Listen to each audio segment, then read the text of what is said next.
මහනුවර නගර සීමාව තුළ පදික වෙළඳාම නතර කරන්න තීරණය කරලා 2026 ජනවාරි 1 වෙනිදා සිටයි මේ තීරණය ක්‍රියාත්මක වෙන්නේ. අදාළ හැම පාර්ශවයකින්ම කරුණු විමසන්න අපිත් පාරට බැස්සා. පදිකයන්ගෙනුත් අහලා බැලුවා. පදික වෙළෙන්දන්ගෙනුත් අහලා බැලුවා. ඒ අදහස් වලට මහනුවර මහනගර සභාවේ නගරාධිපතිවරයා හා කොමසාරිස්වරිය ලබා දුන් උත්තරත් අපි අහගත්තා. අන්නේ හැම අදහසක්ම අපි මේ විදිහට ඔබට ගේනවා. පේමන්ට් එකේ ජීවත් වෙන මිනිස්සු හරි අසරණ මිනිස්සු. ඒ මිනිස්සුන්ට සුදුසු තැනක් දෙන්න ඕන. ගැවසෙන්නේ තැනකට දාපුවාම ඒ මිනිස්සු දවසේ හම්බ කරන එකනේ. අනිවාර්යෙන්ම යන්න කැමතියි. ඒ කියන්නේ මෙහෙමනේ මෙවුවා හැමදාම මේ පදිකවේ දිගාවින්ද අපි කැමතිත් නෑ. අපි දරුවෝ කැමතිත් නෑ. අපිට කරන්න රස්සාවක් තියෙන්නේ නැතිකමත්නේ අපි මොනවාරි කරන්නේ. පදිකයන් වශයෙන් අපි ඒකට සතුටටපත් වෙනවා. මොකද ඒ වෙලාව අපිට අවශ්‍යතාවයට ලක් වෙනවා.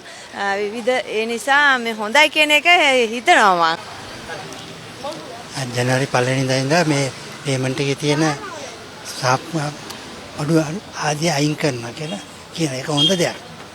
ඉතින් මේ අපිට යන්න පාසුයි එතකොට ඉඩ තියෙනවනේ ගොඩක්.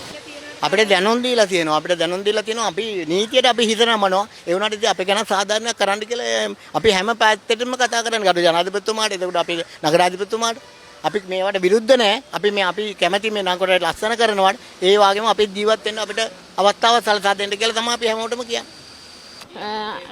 ගොඩක් හොඳයි ඒක කොච්චර උනා මිනිසුන්ට යන්න එන්න අපහසු වෙන්නේ ගැටි යනකොට ඒක ගොඩක් හොඳයි කියලා හිතනවා.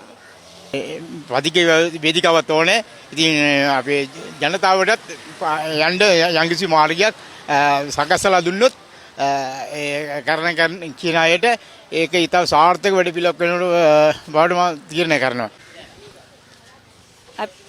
අපිට කලින් දැනුවත් කරලා තිබුණා අයින් කරනවා කියලා. ඉතින් ඒක නිසා අපි හිතාගෙන ඉන්නේ අයින් වෙන්න කියලා.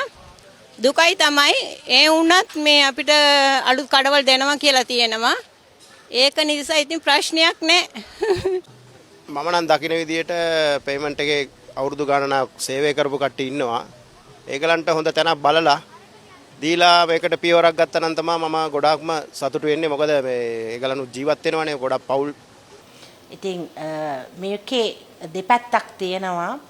එකක් මහනගර සභාවත් සමග නීත්‍යානුකූලව ගිවිසුම් ගත වූ ව්‍යාපාරික ප්‍රජාවක් ඉන්නවා. ඔවුන්ට මේ පදික වෙළඳාම තුළින් ඊටාත්ම අගතියක් සිද්ධ වෙනවා කියන එක මහ ජනතාවගෙන් එන පැමිණිල්ලට අමතරව අපිට නිරන්තරයෙන්ම ලැබෙන පැමිණිල්ලක්. විගණනයේ අවධානය යොමු වෙලා තියෙන්නේ මෙන්න මේ කාරණේ. නමුත් මේකේ දෙපැත්තක් තියෙනවා. පදික වෙළඳාමෙන් ජීවන වෘත්තිය සලසා ගන්න උන් සම්බන්ධයෙන්ුත් ගැටලුවක් පැන නැගිච්ච නිසා දෙපාර්ශවයටම ඇහුම්කන් දීමේ ස්වභාවික යුක්තියේ මූලධර්මයට ගරු කරමින් මහා සභාව මේ පදික වෙළඳාමේ යෙදෙන අයගෙන් ආපු ඉල්ලීමට සැලකිල්ලක් දක්වමින් මේ ජූලි මාසයේදී ඉවත් කරන්නට ගත්ත තීරණය ඔවුන්ට දැනුවත් කරලා 2025 දෙසැම්බර් 31 දක්වා කල් තියන්න කටයුතු කරා. මේ කරුණු ගැන සැලකිලිමත් වෙලා මහනගර සභාවට මහනුවර ලස්සනට තියාගන්නට උදව් උපකාර කරයි කියලා නාගරික කොමසාරිස් විදියට මම බලාපොරොත්තු වෙනවා. පදික වේදිකාව ඉතින් ඇත්තටම පදිකයන් ගන්න තියෙන එකනේ. ඉතින් ඒක මේගොල්ලන්ගේ අයිතිය ඒක තියෙන්න ඕනේ ඒගොල්ලන්. මේ පදික වේදිකාවේ වෙළඳාම් කරනවා කියන්නේ මිනිසුන් යන්න එන්න අපහසුයි. හැබැයි ඒ වගේම එයාලටත් මේ කොහේ හරි තැනක් දෙන්න ඕනේ. අපි කැමති යන්න. හැබැයි මේ පාළු තැනකට නෙමෙයි යන්න ඕනේ වෙළඳාම් කරන්න පුළුවන් තැනක ජනතාව ගැවසෙන තැනක. එහෙම නැතුව නේ අම්බලම් වල ගිහිල්ලා වෙළඳාම් කරන්න බෑ. එක පැත්තකින් හොඳයි මිස් එක පැත්තකින් ඉතින් අහිංසක මිනිස්සුත් ඉන්නවනේ ඔතන. ඉතින් හරි විදියට හිතලා හරි සාධාරණයක් කරනවා නම් දෙපැත්තටම හොඳයි. ඇත්තටම අපිට පේමන්ට් එක යන්නත් බෑනේ එක වෙලාවකට. ඒක සාධාරණයි කියන එක මොනාරි අපිට යම් කිසි දෙයක් ලැබෙනවා අපිට සතුටින් යන්න ඊට සතුටින් යනවා. එතකන් ජීවත් වෙන්න එපා. කවදා ලැබෙයිද කවදා දෙයිද නැහනේ.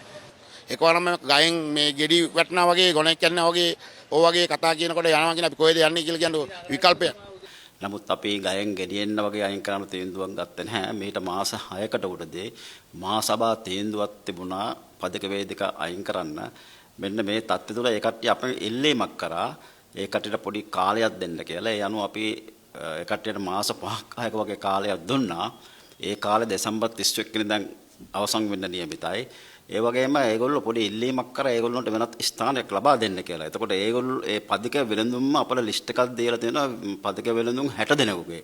පස්සේ මේ පදික වෙළඳුම් 60 දෙනාටම අපේ කැපිටපොළ වෙළඳ සංකීර්ණයේ තියෙන කැපිටපොළ වෙළඳ සංකීර්ණයේ උඩ තට්ටුව අපේ පදික වේදිකා වෙළඳුන් අපේ ස්ථානගත කරන්න සූදානම් කරලා තියෙනවා. ඒකට සමහර කට්ටියගේ අකමැත්තක් තිබුණත් අපි මේ කට්ටිය නිකම්ම ඇදලා දාන්නේ නැතුව මේ කට්ටියට අපි ස්ථානයක් නගර සභාවක් වශයෙන් අපි දීලා තියෙනවා. ඒක හොඳයි මොකද පාරේ අනේනකොට අපහසුයි. ඒගොල්ලෝ වෙළඳාම කරනකොට අපට අපහසුයි ඒකින්ද ඒක හොඳ දෙයක්. අපිත් කැමතිනේ පාරේ අපි වයසයිනේ යනකොට අපි නිදහසේ යන්න කැමති. වෙළඳාම් කරන අයත් දැනගන්න ඕනේ ඒගොල්ලන්ගේ වෙළඳාම කරගන්න නිදහසේ ඒගොල්ලන් අපිට බයිනවනේ. මල්ල තියන්න එපා, ඔතනින් එපා මෙහෙම බයිනවනේ. ඒක වැරදි. මේ අපිට නම් හරිම සතුටුයි මේ කරපු මේ අපි වෙනුවෙන් කරන මේ රාජකාරියට බොහොම සතුටුයි අපි. ඒ කියන්නේ එයාලගේ මේ කියන ආදායම් මාර්ගයක් වෙන විදිහට පියවරක් අරගෙන මේ හොඳයි ඒ ක්‍රමය හොඳයි. මිනිසුන්ට යන්න පුළුවන්. ඉතින් ඒ මිනිසුන් යන පොඩ්ඩක් ඉතින් බලන්න වෙනවා. ඒක තමයි කියන්නේ. ඇත්තට පාරේ යන්න බෑ. බිස්නස් ඉතින් එයාලගේ රැකියාවනේ. ඒකත් කරගන්න ඕන නිසා හොඳයි ඉතින්. ඇත්තටම කියනවා නම් පළවෙනිදා ඉඳන් මේක අයින් කරනවා කියලා අපිට මේ දැනුම් දීලා තියෙන මේ එලවුන්ස් කරත් එක්ක. නමුත් හරියට සාධාරණ විසඳුමක් දෙන්නේ නැතුව අපිව අයින් කරන්න එපා. ඒ කියන්නේ මිනිහෙක් වෙළඳාමක් කරන්න ජනතාව ඉන්න තැන. ඉන්න ගැවසෙන තැන. අපිට කොහෙවත් ගිහිල්ලා දාපුවම මිනිස්සු අපිව හොයාගෙන එන්නේ නැහැ.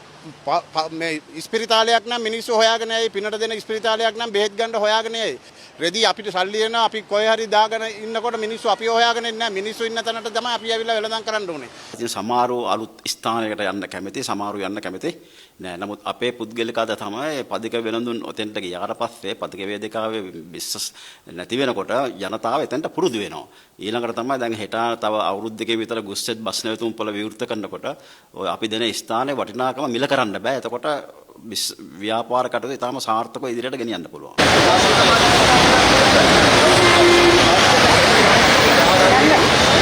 Sabiat kanda CI. Balai kan. Ina jadi jabutu gadi. Balai kan.